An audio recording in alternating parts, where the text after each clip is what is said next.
This is the Externado University of Colombia. Here there are around 12,523 students. You, who study here, have ever asked yourself if some of your classmates suffer depression?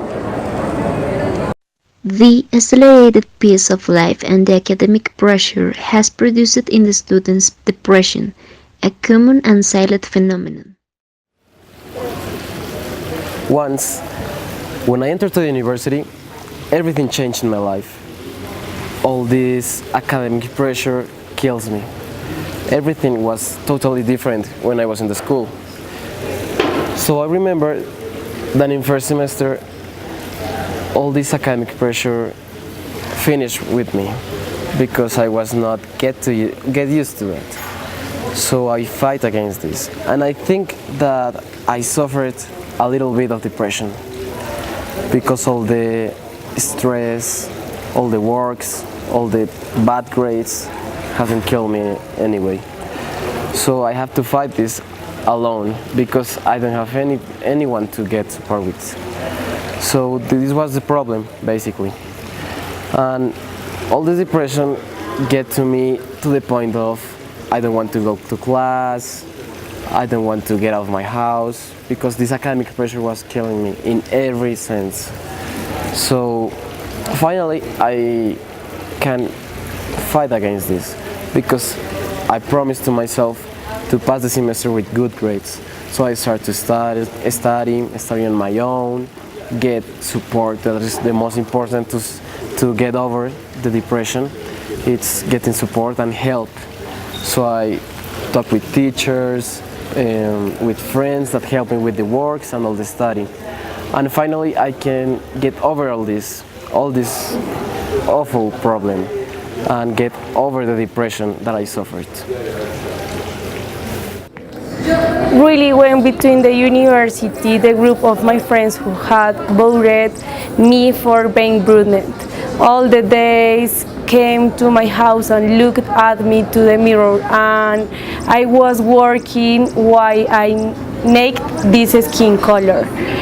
One day a partner started to say minority for having the color of brunette skin.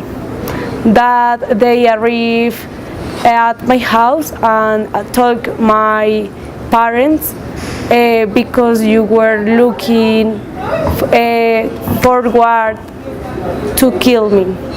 They immediately sent me to the psychologist and achieved this chapter.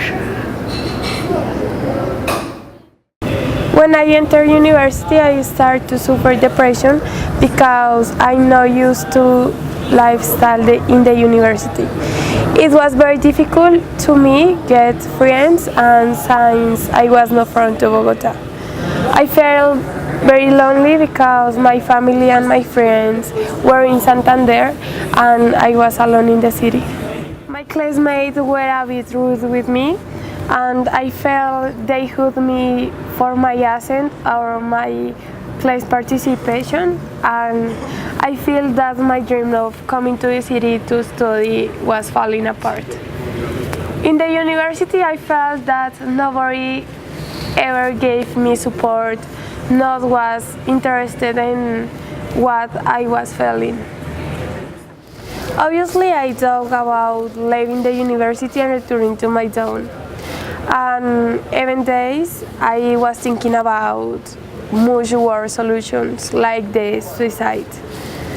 One day, in a search of a self-help, I decided to ask for appointed in the psychologist, and for the first time in a long time I felt that someone was interested in what I was feeling.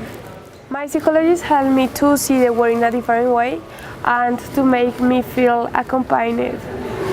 Today, I have learned to deal with the university life, but I live with the fear that someone may be feeling what I feel and not find help. On the contrary, I they made a different and fatal decision. The depression for me is like a way to express your feelings, the negative feelings usually, because it's a fight on your own against all these negative feelings. And that is the problem of the depression, because it's a fight that you fight alone, with any type of support usually, in the majority of the times. I think that depression is very common under all, for example, on my social circle, because the depression is a disease that you don't realize that you have this disease, and you're not conscious about this. So it's very difficult to know who has this type of problems, and it's very difficult to fight against this. I think this. I don't think the depression is common because it manifests in different ways that according to the person. These cases of depression occur daily at the university, and we must be more friendly and cooperate with each other to avoid them. No more bullying. More bullying. No more bullying. No more bullying.